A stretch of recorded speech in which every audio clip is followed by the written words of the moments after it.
Okay. Sideways.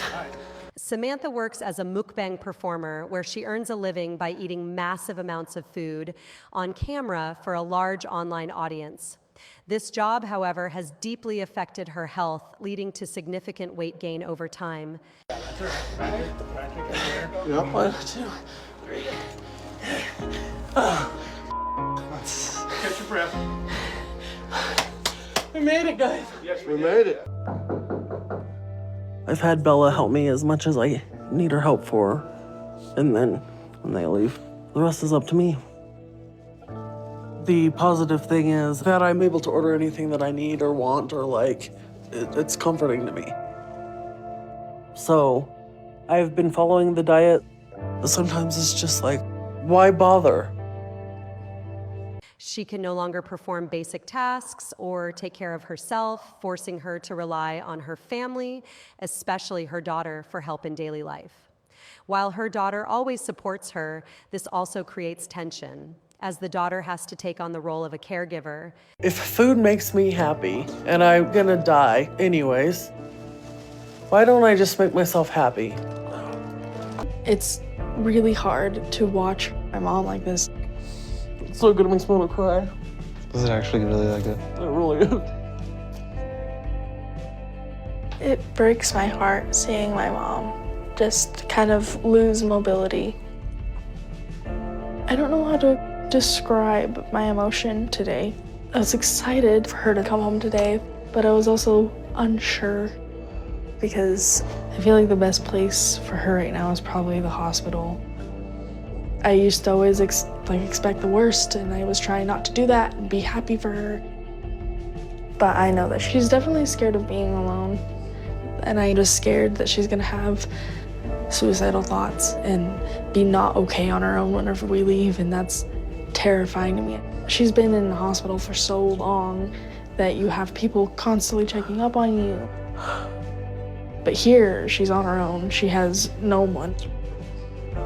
At first, everything was fine, and then everything went south really fast. I just want to go back.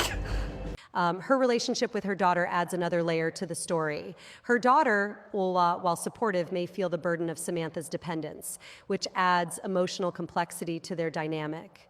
I feel like a nasty, yucky monster. Amber feels like a repulsive creature stuck in a waking nightmare. She's imprisoned in a body far too large for her to control. Every time she glances at her parents, all she notices is their silent disappointment. Since she was young, Amber has battled with her weight, and by the age of 5, she had already reached 160 pounds. Amber is fully aware that her eating habits are slowly destroying her, but even knowing that, she's unable to stop. Even when she's no longer hungry, she keeps eating, and the guilt that follows is overwhelming.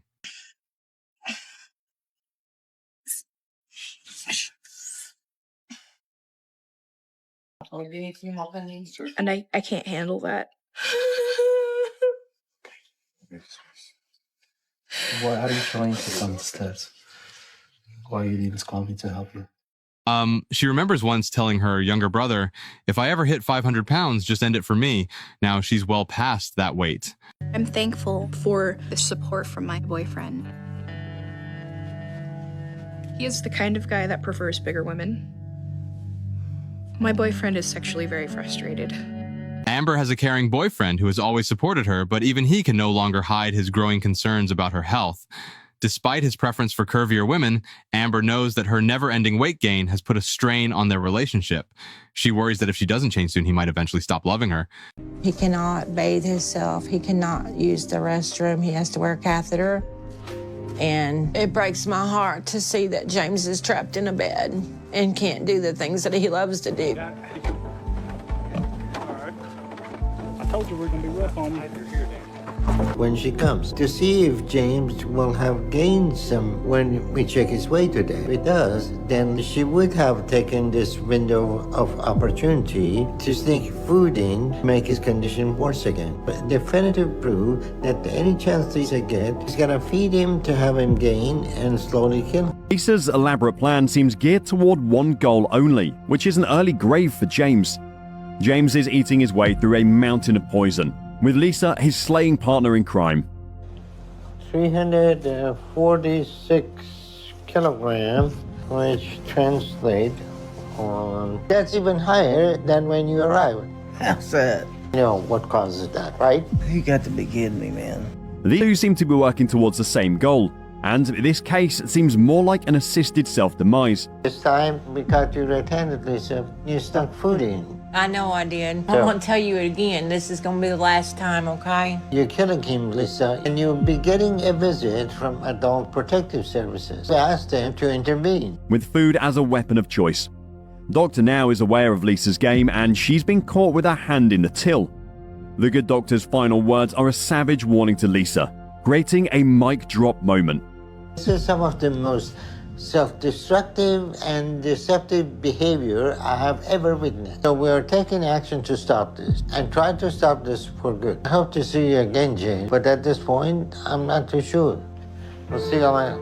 But it's having no effect on Lisa, and there's only one word to describe the smile on her face: sinister. I can't go home. I can't go home like this. Like it's over? No, I can't do this. You gotta give me 1 month. You gotta give me 1 month to lose the weight. I can't go home and tell my children that it's over. I can't go home and tell my mama that it's over. I can't. You gotta give me 1 more month. I'm asking you. Give me 1 more month. Lashanta pleaded with Dr. Now for another chance as she couldn't bear to be kicked out of the program after promising her son. Over 2 months, she only lost 3 pounds instead of the 100-pound target. Initially, therapy brought many emotions to the surface, which intensified her cravings and made it harder for her to manage her weight. I have 1 more month before I see Dr. Now again, and I'm still determined to hit my goal. I haven't been able to stand yet with physical therapy like Dr. Now wants, but I know I'm going to be able to keep losing and get to my goal where I can get weight loss surgery. I just have my moments where I struggle right now, but I'm trying the best I can because I know if I mess this up, Dr. Now said he's going to kick me out the program, so I can't let that happen. A month before meeting Dr. Now, Lashanta's eating habits remained unchanged. She continued to sabotage herself with pizza and sausages. Dr. Now expressed his deep disappointment, emphasizing that Lashanta had been given all the necessary resources to lose weight but failed to follow his guidance. She must lose weight if she wants to rejoin the program. I'm obviously extremely disappointed in Lashanta and her choices over the last 9 months. She's continued her self-destructive behavior while we have given her every tool we can to help her change her life and get healthy before her weight kills her, because she'd rather blame her situation on everything else. So unless she starts to take responsibility for the choices she's making and loses the weight she needs, there is no reason for us to continue on with her. But hopefully she wakes up soon, because she's still running out of time fast. 40 minutes to go. And I'm in pain. Oh, be careful, Mom. Oh. Ow. Oh. I can't do this much longer. The 18-hour journey pushed Marla's body to its absolute limit. Weighing nearly 800 pounds, her body couldn't withstand the constant jolts and bumps on the road, leaving her gasping for breath, racked with pain, and unable to move her legs. Upon arrival, the doctors immediately recognized the severity of her condition. Marla was at high risk of developing blood clots in her legs due to prolonged immobility. The long journey likely caused the clots to dislodge and travel to her lungs, posing an imminent threat to her life. Marla was rushed to the emergency room, where doctors quickly determined that immediate surgery was necessary to insert a filter and prevent the clots from moving further. However, her condition worsened, and she became dependent on a ventilator to keep her alive. The doctors stated that if she hadn't reached the hospital in time, she might not have survived. The emergency surgery proceeded under intense pressure, and everyone anxiously hoped for a miracle that would pull Marla back from the brink of death. All right, get down in that water. You're going to punch. Right here. Yep. I've had some days where I struggle more than others, but I'm always dedicated to getting back on track if I ever slip up. After many days of searching, Sarita finally found a pool she liked and a dedicated coach. She began her weight loss journey in the water, believing it would minimize her risk of injury. Swimming and working out simultaneously also kept her from feeling bored. It went good. He worked the hell out of me. I'm tired. My legs is tired. My hips is tired. But it went good overall. In addition to exercising at the pool, Sarita also enjoys light sports with her boyfriend. Climbing a small hill and breathing in the fresh air every morning is one of Sarita's favorite activities. She shared that it had been a long time since she felt so full of life. Exercise not only keeps Sarita's body healthy, but also keeps her spirit uplifted.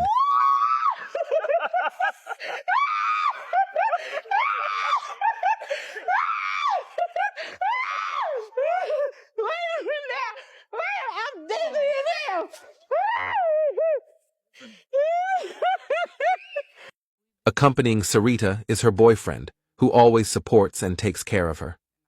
Since joining the program, Sarita has noticed significant improvements in many aspects of her life. She feels fortunate to have loved ones who stand by her and never abandon her. Sarita dreams of having a happy family and adorable children.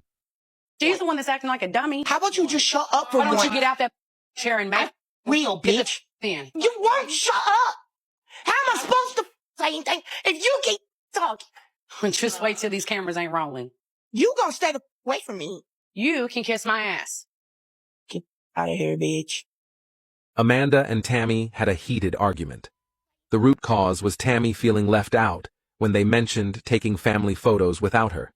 Additionally, Amanda and others kept asking Tammy about her experience using the electric wheelchair, making Tammy feel criticized and self-conscious. The tension escalated from there. The Mao. What do you think now that you actually experienced driving it? I don't have any experience driving it. I just got in the damn thing. Leave me alone.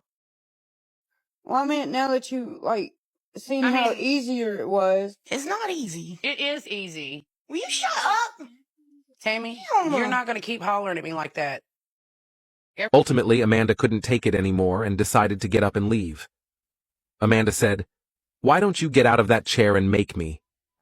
A line that has become iconic on the show.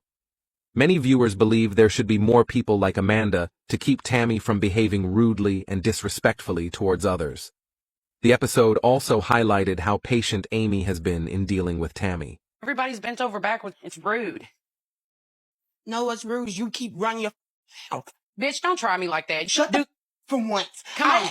She's the one that's acting like a dummy. How about you just shut up for Why once? don't you get out that chair and make Real bitch.